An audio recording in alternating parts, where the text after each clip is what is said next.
Hello, everyone. I'm super excited to be here with all of you for this Rethink Retail webinar. I'm Alicia Esposito, Vice President of Content for Retail Touchpoints, and I have two pros on the line with me to talk all things AI and how it's fueling a customer centricity renaissance in retail. Well, it's a really big promise and bold statement, so I'm excited to get into that. My two experts on the line with me right now is Ahmed Naeem, President and CRO of Lily AI, and Martin Newman, futurologist and consumer champion. He's also a Rethink Retail top retail expert as well. Gentlemen, thank you so much for taking the time out to chat with me today. Appreciate it. I think the big question and kind of the foundation for this session today is all about customer centricity. I know I've been in retail for a little more than a decade, 12 years now. Don't want to age myself too much, but I've been hearing so much over that time about this retailer is customer centric. Our goal as a brand is to be customer centric, right? So I guess the elephant in the room is, what does that really mean? What does it mean to focus on customer centricity? And how is it different than some of the other terms that we throw around in retail, like customer experience, right? Martin, I mean, you're a champion for the customer, right? So how about you kick us off by sharing your definition? Thank you. Yes, and I've written 2 books on the subject because I felt the challenge myself, because I've been talking about customer centricity for well over 20 years. Genuinely, I've been presenting on it for probably 10 or 15 years now, and it has become an incredible kind of buzzword that everyone uses. So it's not to discount customer experience, because customer experience in my mind is obviously a part of being a customer-centric business. It's a very important building block, but there are many others. So to give you just an idea of some of the other drivers, I don't believe you can be a truly customer-centric business if you don't look after your people. So in my framework for customer centricity, the first building block is being employee first. And you might think of that from an ROI point of view as return on inspiration. The more you can do to inspire your own colleagues, your own people, to do the best that they can do by empowering them, by training them, developing them, showing them they can have a succession plan within the business, and then they can have a long-term career there, as long as obviously rewarding them appropriately, then I think you get the most out of your people. They're truly engaged, and therefore they deliver a great experience for your customers. So, for me, that's really important. The one around customer experience, for me, I call it understanding customer needs and wants. You might also want to think of it as, what are the problems that we need to solve for customers? And one of the things that I think disruptive brands do, and Lily does this, and I'll obviously let Ahmed talk about that later, but it's helping people find products in a way that they actually want to search for it. So if you look across lots of different industries and you look at brands like Amazon, or you look at banking brands like Monzo or Revolut or Starling, the online neobanks, none of these businesses started with technology. They all started by understanding there was a traditional problem in the way that customers found the products or services that they wanted in the first place, and that they could use technology to deliver a more appropriate experience. So I think understanding the problems helps you to deliver the experience customers are looking for. I think things like diversity and inclusion are really important. Can you really be a truly successful business in this day and age if the people that are making the big decisions in your business don't represent the customers that you're actually trying to sell to and serve in the first place? I'm not sure that you can. So I think we still have a lot of boards of directors that look a little bit too much like me, and we need a bit more gender diversity. We need more ethnic diversity. We need more disabled people at the right positions within our business, because then we become more representative of the customers we're selling, and therefore we can do a better job of serving them in the first place. And the final one, I mean, there's a lot that I could talk about here, but the final one I just to maybe call out is actually what we measure.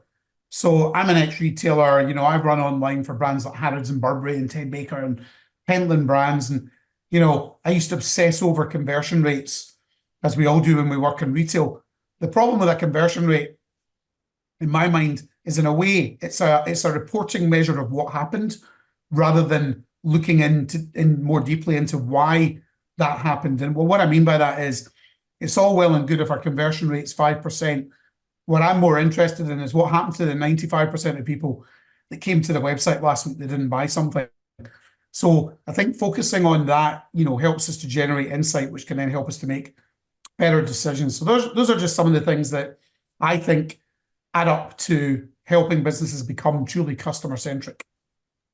Yeah, a lot of really, really powerful points. And I think the one area I want to dig a little bit deeper into, and Amit, this is probably where you can provide some insight and further context, is this idea of fully representing your customer through everything that you do, right? And Martin, you noted that this shows up through your people and your culture and making sure that it fully represents the diverse nature of your customer set.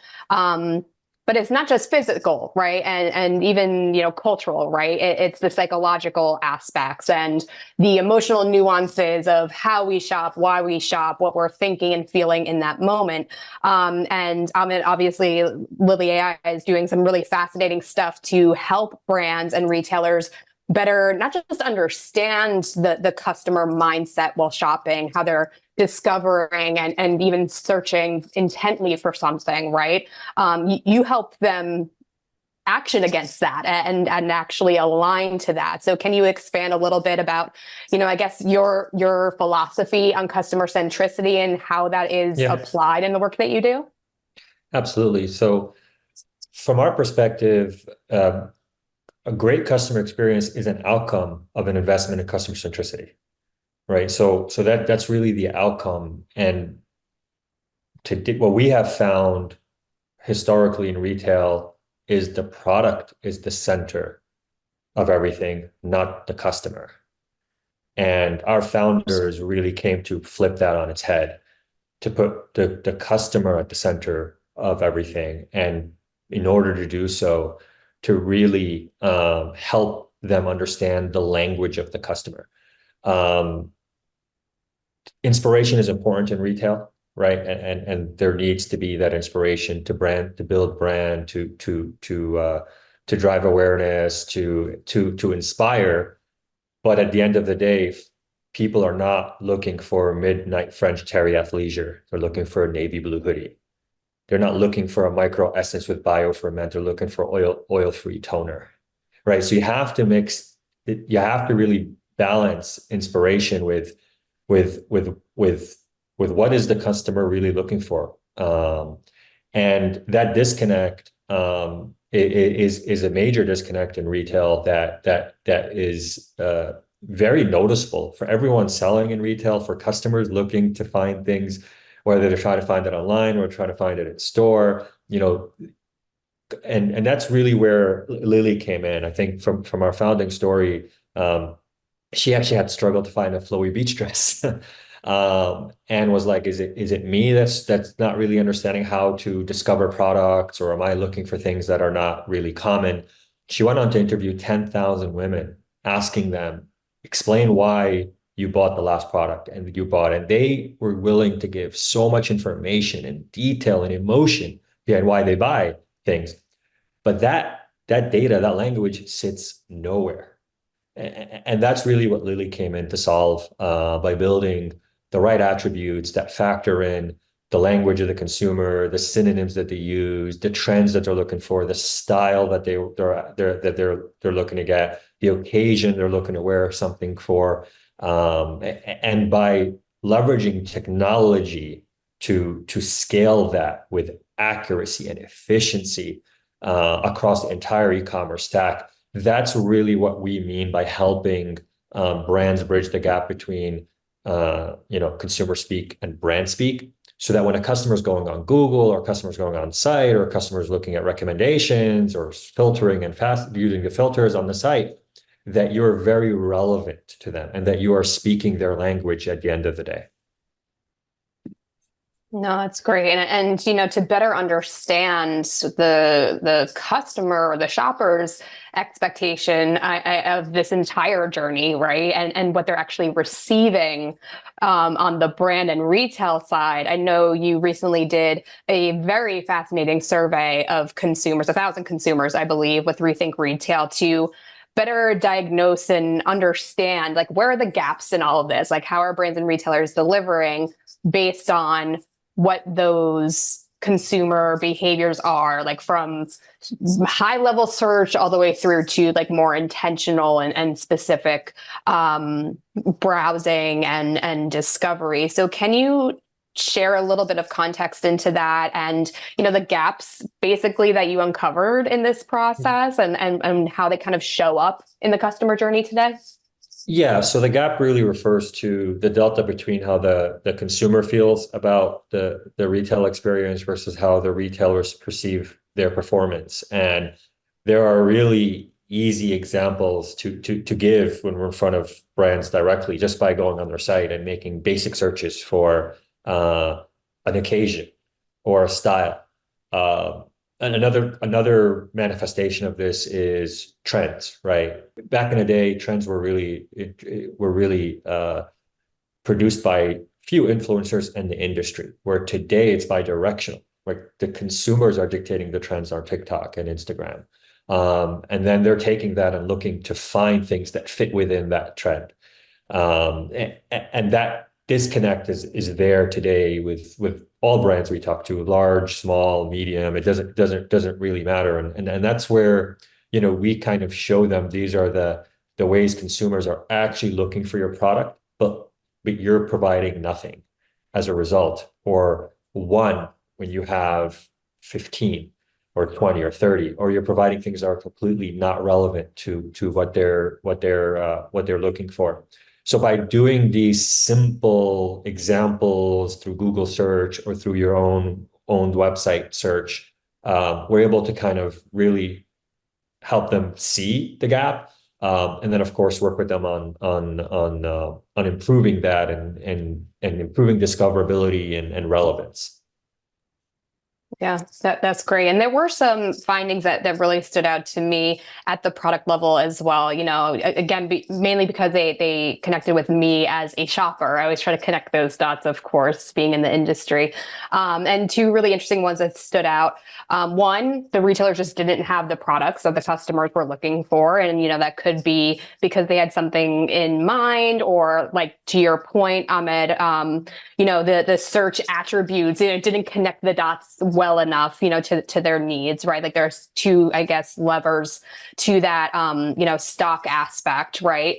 But then the other point that I found to be interesting, and I think we may be getting into this a little bit later around the benefits of AI, is that products did not meet their expectations upon delivery, right? So there's kind of this disconnect that's happening where it's like there's an intention or a belief like, oh, this product is going to meet my need, or it is allowing me to get the perfect Barbie core look, for example. But then when you see it, it's like, oh, like this did not align with what I was expecting, right? So I find those two areas to be also very interesting gaps in the customer experience, especially because with ecom, the goal is to make this a rich and discovery-driven experience, but those are two very critical aspects. Martin, I'm curious, what are you hearing, seeing as it relates to the consumer expectation gap? Are there any other areas that we haven't gotten to yet?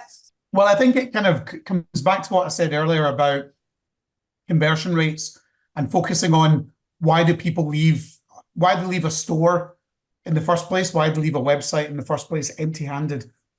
I do quite a lot of research. I see it myself. I talk to customers when they walk out of a physical store, and I try to understand why they leave websites. And it's what we've kind of touched on. A lot of it ultimately comes down to lack of availability. Sometimes it can come down to things like we don't have the right payment methods, we don't have the right shipping options, they might not like the returns policy. There can be a number of different reasons, but fundamentally it comes down to product. And if I can't find what I want to buy, then I'm going to go somewhere else ultimately. But like I say, I think when we focus on what we measure, we just spend maybe a little bit too much time reporting what happened and not enough time actually on why it happened and how we can address those issues for consumers more effectively. And that's where I like to shift the conversation towards the reasons behind people not buying in the first place. That's always my starting point, because I think there's just so much gold and opportunity within there, we can understand that a bit better. And I'm sure we'll come on and talk about that in a bit more detail. Yeah, absolutely. I think it definitely connects to a lot of the use cases, value props of AI that we've been hearing a lot about lately. I know Retail Touchpoints, we just did a deep dive report, a tech guide of sorts around all of these different use cases. And it's been interesting to see, how the value prop for the customer ultimately connects to the value prop for the retailer, right? And I'm curious, I want to hear from both of you because AI has always been around, at least again, for as long as I've been in the industry, right? And it's been interesting to see the narrative evolve and take shape in this generative AI era. It's becoming a board mandate. It's becoming, oh, should we have a chief AI officer? And then it's really becoming a very significant cultural, for lack of a better word, moment for retail. Ahmed, I'd love to start with you. I mean, how do you see AI's role evolving in the retail industry? I mean, if in the past to today, if you can comment on that, but also like from today to the future, right? Because I do see this as a very, very much a long game, but I'm curious what you're thinking and seeing. Yeah, so as you said, AI is certainly not new. It's been around. I think, obviously generative AI, used day to day by everyone has given it significantly more prominence. But Lily's been around for 9 years, and we've built a suite of AI. So it's not just generative AI; it includes computer vision, natural language processing, machine learning, deep learning, to be really vertical AI built for retail. And at its core, it's simply we take images and data and produce and enrich attribution, right? So from a retailer perspective, this really helps them with accuracy, speed, efficiency of doing attribution and merchandising, and then layers on through AI models the subjective attributes that really will drive conversion because it will improve discoverability and relevance. Those are the things like the synonyms, the occasion, the style, the trends, and the trends change every single day. So without technology, it's not possible to really stay ahead of the customer expectation. And that's ultimately what we really help bridge what the brand can deliver in order to meet the customer expectation. Now that AI has matured and a lot of brands and retailers, have really worked with many options out there. What is very important for them and where they're really focused on is what is going to drive productivity and profitability. So top line sales is important, but a lot of brands have turned on a lot of things and everyone is telling them it's going to give you a lift of X, but their business is overall down. That doesn't really make sense. It doesn't really pass CFO math, as we like to say, tech vendor math versus CFO math.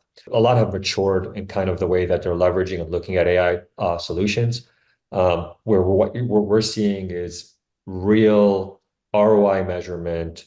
That's top of mind.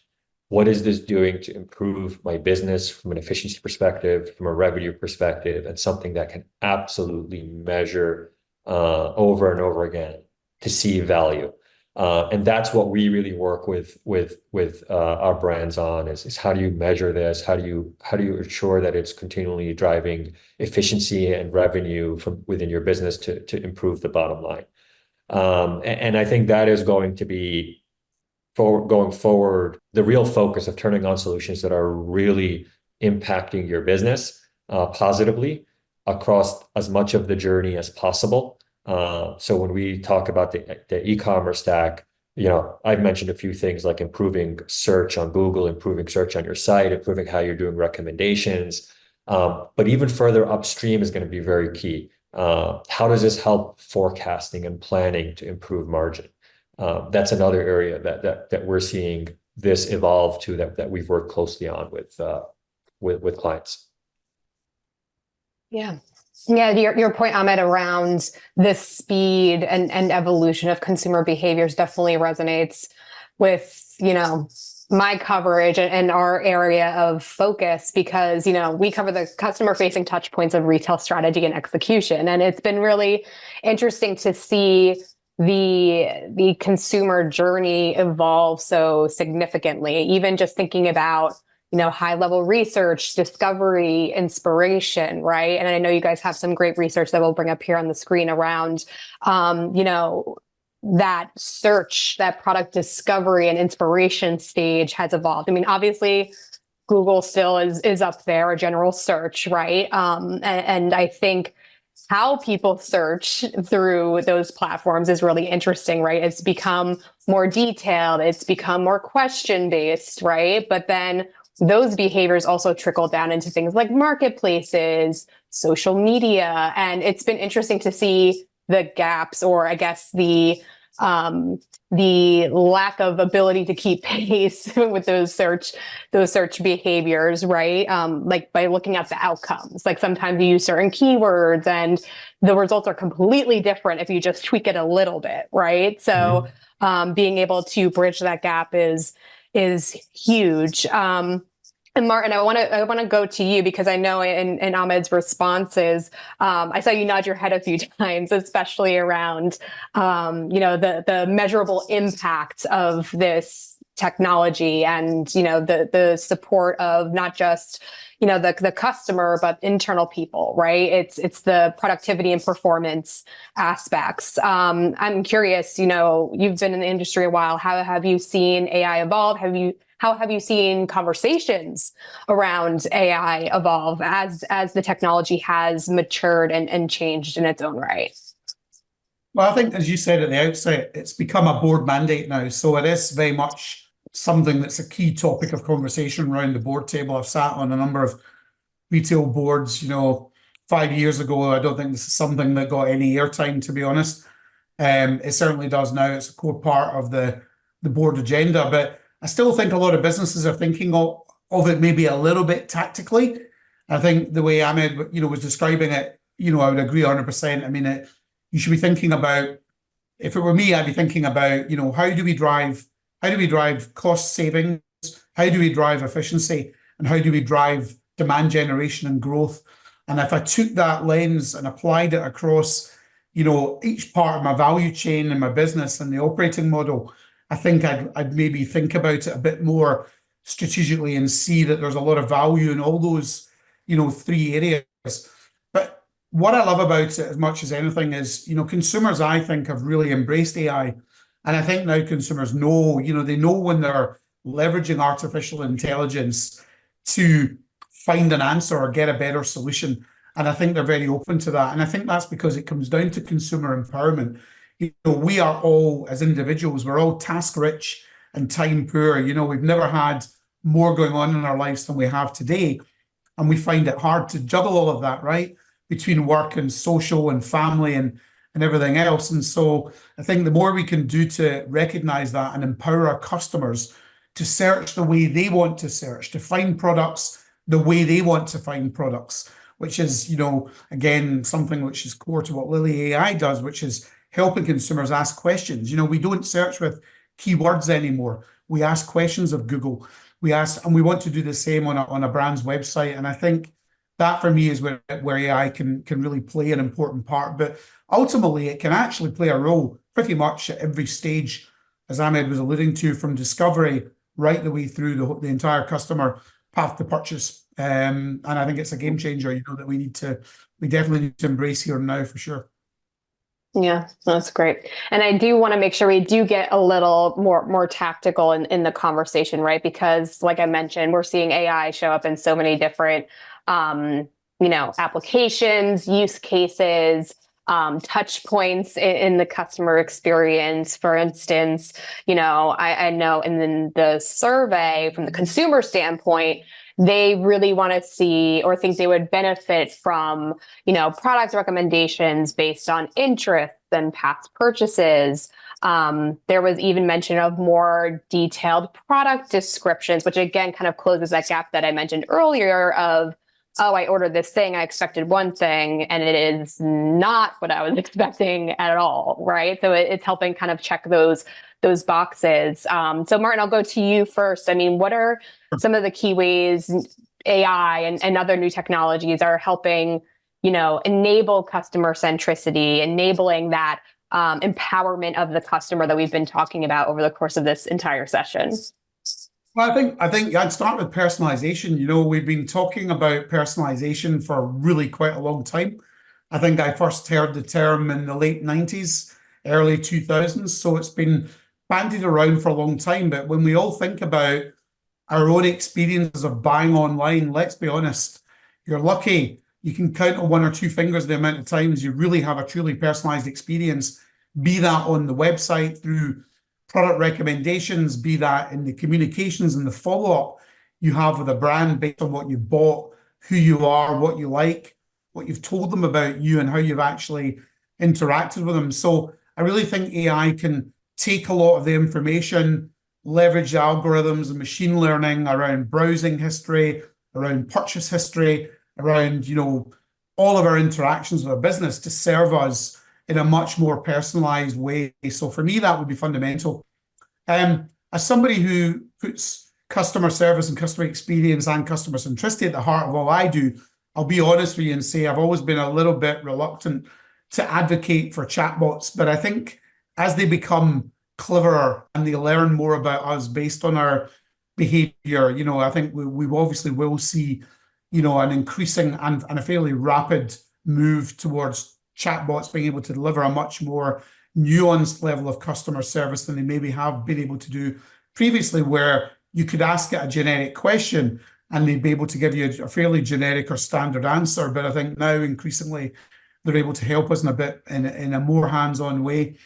But search functionality on the website from a tactical point of view is just so key. I mean, I still go on websites every single day, whether I'm doing some research or whether I'm making a purchase, and I do spend quite a lot of money online.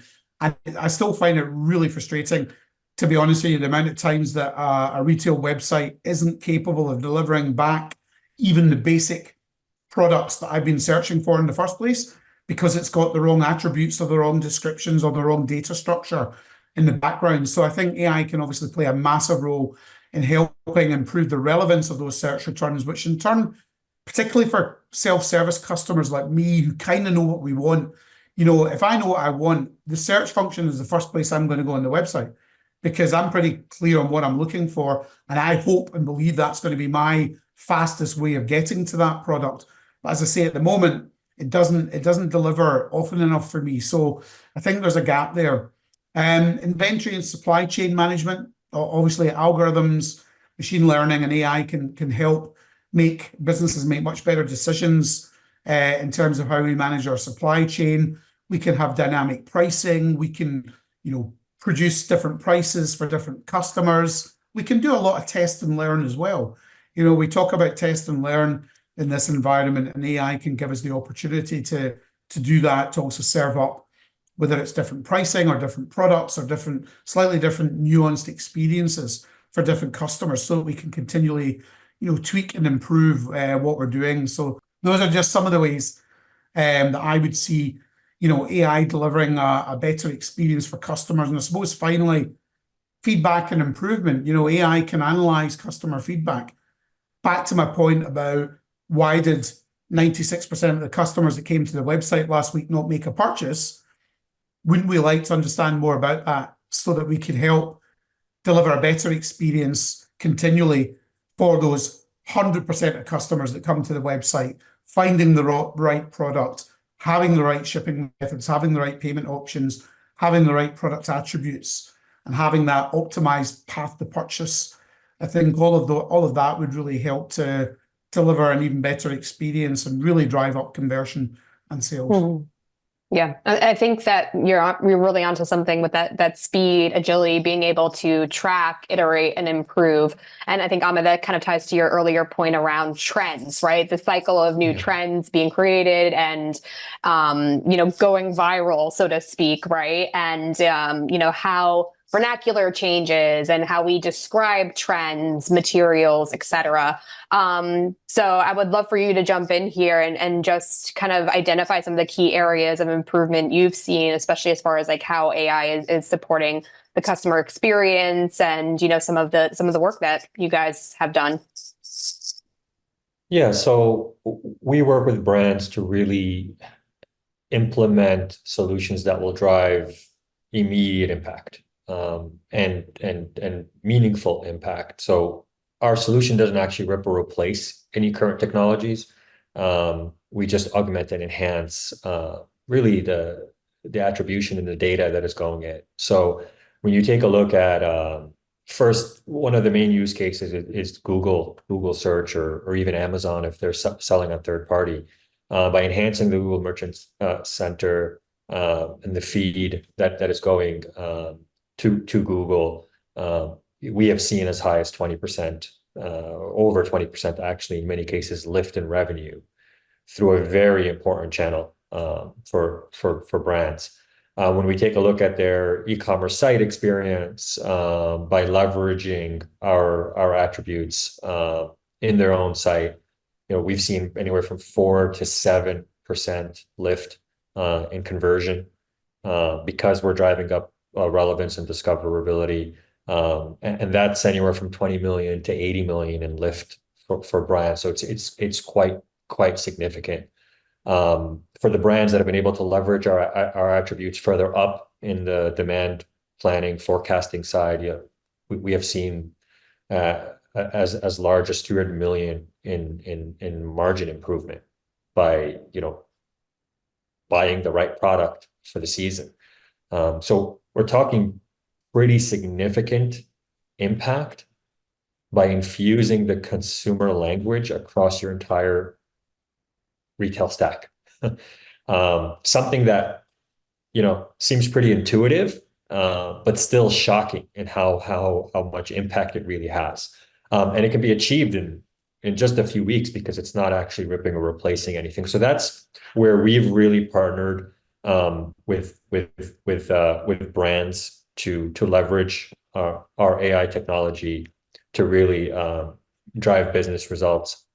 And then as we look forward, obviously working on to what all has been said today, how do we continually improve on personalization so that you're continually delivering a one-to-one expectation that meets that individual consumer's needs.